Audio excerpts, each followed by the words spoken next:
우리 문화유산의 진정한 가치에 대해 묻고 답하는 시간, TV 문화유산을 만나다 남상일입니다. 오늘은 격동의 시간을 묵묵히 지켜낸 근현대 문화유산에 대해 알아보려고 하는데요. 우리의 가장 가까운 과거인 근현대사, 근대에서 현대로 가는 그 뜨거웠던 변화의 시간을 지금부터 화면으로 만나보시죠.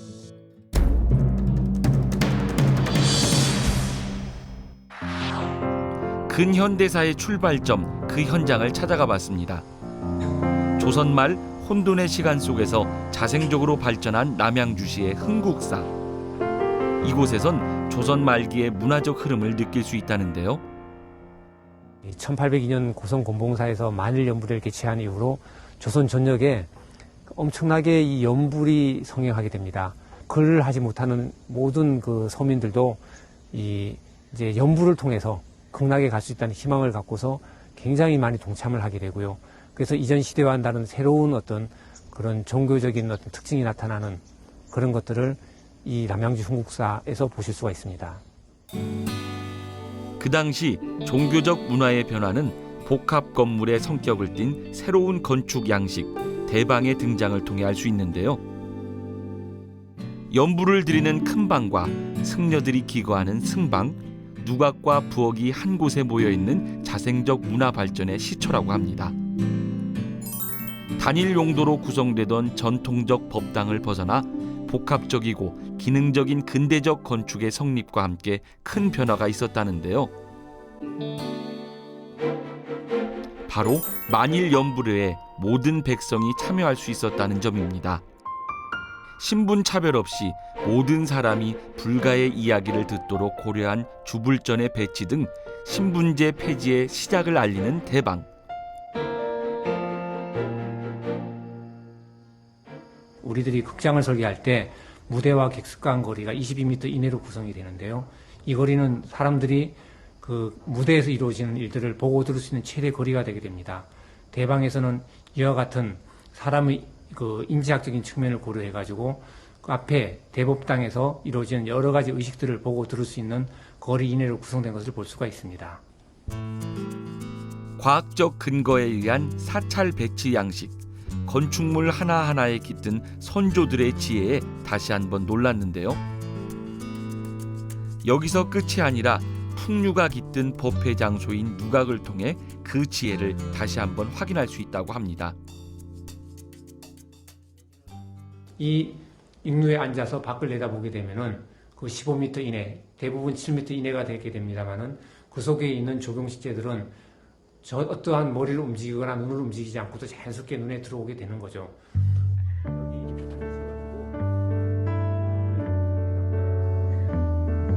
창문 밖 모든 풍경을 한눈에 담을 수 있도록 설계된 누각.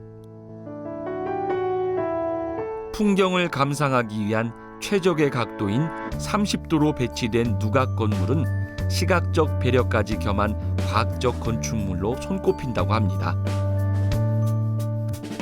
근대화의 시작이자 스스로 뿌리를 내린 흥국사에 이어 이번에는 독립기념관을 찾아가 봤습니다.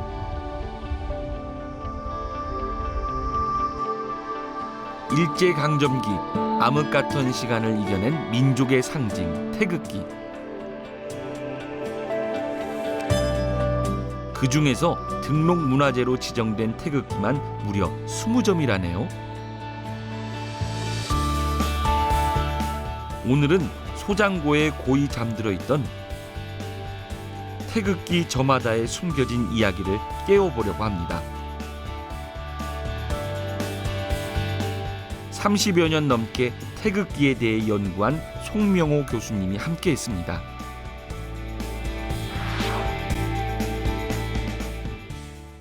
기록에 의하면 1882년에 박잉여 수신사가 일본을 건너갈 때 애교사절 문제로 건너갈 때 당시 고종임금의 지시에 의해서 어떻게 만들고 어떻게 사용하라고 하는 그 지시에 의해서 가는 도중 그 메이진마루호라고 하는 배 안에서 만들었다고 전해지고 있거든요. 1876년 강화도 조약 체결의 결정적 계기가 된 운요호 사건 이후 국기의 필요성을 느낀 조선. 고종의 명을 받은 박영효가 영국인 선장 제임스의 도움으로 태극기를 만들었다고 합니다. 일본에 도착한 박영효는 대외적으로 첫 우리나라 국기를 개양했는데요.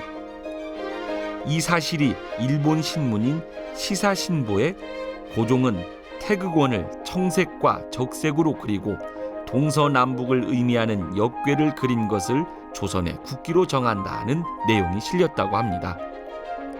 나라의 주체성 확립을 위해 노력한 고종, 그 노력은 옷자락에서도 느껴지는데요. 20점의 태극기 등록 문화재 중 나라의 주체성 확립을 위한 국민의 노력이 담긴 태극기 역시 보존되어 오고 있다고 합니다. 1905년에 을산 늑약이 이제 조약이 되는데 이때 더 이상 참지 못하겠다. 그러면서 불온복이라는 글자 세 글자를 새긴 태극기를 제작해가지고 본격적으로 이제 의병 활동을 하기 시작합니다. 머지않아 국권을 회복한다는 뜻의 불원복 태극기. 태극기를 구성하는 모든 문양은 직접 한 땀 한 땀 자수를 놓아 만들었다는데요. 항일을 향한 굳센 다짐이 담긴 선조들의 마음을 잘 알 수 있는 문화유산입니다. 하지만 자수 태극기의 한 가지 취약점은 보급화가 힘들었다는 건데요. 그 해답이 담긴 문화재가 보존되어 오고 있다고 합니다. 3월 1일을 이렇게 해가지고 만세 이제 독립운동 시위를 한번 하기로 되었습니다. 그 거사를 앞두고 많은 태극기가 필요했어요. 그런데 태극기를 그린다고 하는 것이 이제 만만치 않고 또 인쇄소가 하게 되면은 이제 일본 감시에 이제 눈에 띄게 되기 때문에 이제 모르게 찍어야 되겠고. 불꽃처럼 전국으로 퍼진 3.1 만세운동. 이날을 위해 선조들이 준비한 태극기 목판은 우리 국민의 독립의지를 강력히 알리는 하나의 상징이라고 할 수 있습니다.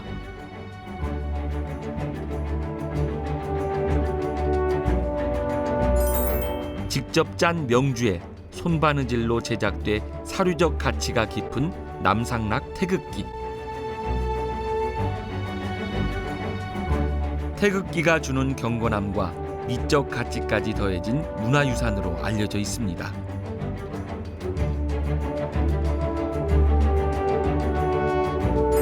또한 나라의 독립을 위해 17살부터 19살까지 새파란 청춘들의 투쟁 의지가 적힌 경주 학도병 서명문 태극기를 보며 고마움과 미안함에 다시 한번 마음이 먹먹해지는 것 같습니다. 우리나라 국민이면 태극기에 대한 최소한의 그 만들어진 배경이라든지 역사라든지 이 정도는 알았으면 좋겠는데 그런 것들이 좀 퇴색해 있는데 이거를 좀 가르치고 교육하고 일깨웠으면 좋겠다는 생각이 듭니다.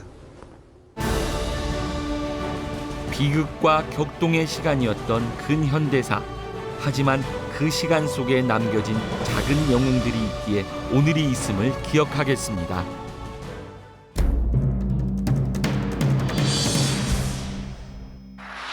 막바지를 달려가는 여름, 이럴 때일수록 건강한 한 끼 식사가 중요한데요. 오늘은 임금의 보양식으로 널리 알려진 고소한 찜 요리를 소개하려고 합니다. 마지막 여름을 책임질 이 음식, 지금부터 맛보러 떠나 보시죠. 전통 한국 음식의 진수를 보여주는 한국의 집. 과연 오늘의 요리는 무엇일까요? 안녕하세요. 소리꾼 서진실입니다. 예스러운 멋을 갖춘 우리 전통 요리를 배우기 위해 이곳 한국의 집에 찾아왔는데요. 전통 요리를 제대로 알려주실 분이죠. 김도섭 조리장님 만나보겠습니다. 조리장님, 안녕하세요.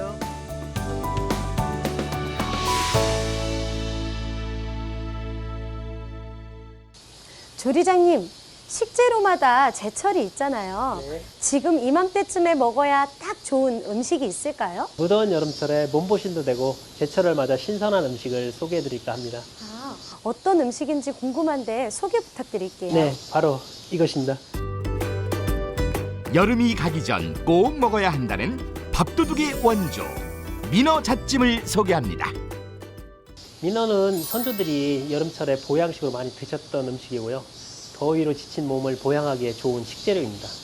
근데 보통 생선 요리는 매운탕이나 그리고 맑은 국물로 먹지 않나요? 네, 일반적으로 그렇게 많이 즐기시는데요. 오늘 소개해드릴 민어잣찜은 민어의 그 생선의 담백한 맛과 잣의 고소한 맛을 같이 어우러지는 음식입니다. 상상만 해도 담백한 요리가 나올 것 같은데요. 빨리 비법 공개해 주시죠. 네, 지금부터 같이 한번 만들어 볼까요? 네. 탱탱하게 살려오른 민어와 고소한 잣의 만남, 늦더위까지 책임질 재료들. 두툼한 민어살은 칼집을 낸 뒤 소금, 후추를 이용해 밑간을 해줍니다. 민어는 다른 생선과 좀 달리 그 가식 부위, 먹는 부위가 좀 많이 있거든요. 껍질이나 불에 또 이런 애 같은 부위는 다 식용이 가능한 부위라 손질하면서 그런 부위는 잘 별도로 잘 챙기셔서 다시 쓸 수 있게 잘 손질하는 게 좋을 것 같습니다. 네. 민어살에 시원한 맛을 더해줄 오이, 당근, 표고버섯은 잘게 채를 썰어줍니다. 손질이 끝난 채소는 뜨거운 물에 살짝 데쳐줘야 영양소가 배로 살아난다는 사실. 표고버섯은 향이 풍부하게 살아나도록 볶아줍니다. 전분과 밀가루로 모양이 흐트러지지 않게 잡아주고 준비한 채소를 올려줍니다. 민어와 채소가 고루 익도록 계란 흰자를 뿌리고 찜통에서 푹 익혀주면 촉촉하고 포실한 민어를 맛볼 수 있겠죠? 불린 쌀과 잣으로 소스를 만들어줍니다. 감칠맛 가득 살린 민어잣찜 완성! 네, 지금 다 완성되었거든요. 자, 한번 드셔보시죠. 네. 그럼 제가 한번 먹어보도록 하겠습니다. 왕도 반했다는 민어잣찜의 맛은? 생선인데도 비린 맛이 하나도 안 나고요. 굉장히 담백하네요. 그리고 이 잣즙이 어우러지니 고소함이 더해지는 것 같습니다. 제가 또 소리로 표현해 보도록 할게요. 민어잣찜, 민어잣찜, 소화 흡수 민어잣찜, 몸보신의 민어잣찜, 건강회복 도와주는 민어잣찜. 감사합니다. 버릴 부위가 없다는 최고의 생선 민어. 올 여름이 가기 전 고소한 민어잣찜 만나보세요.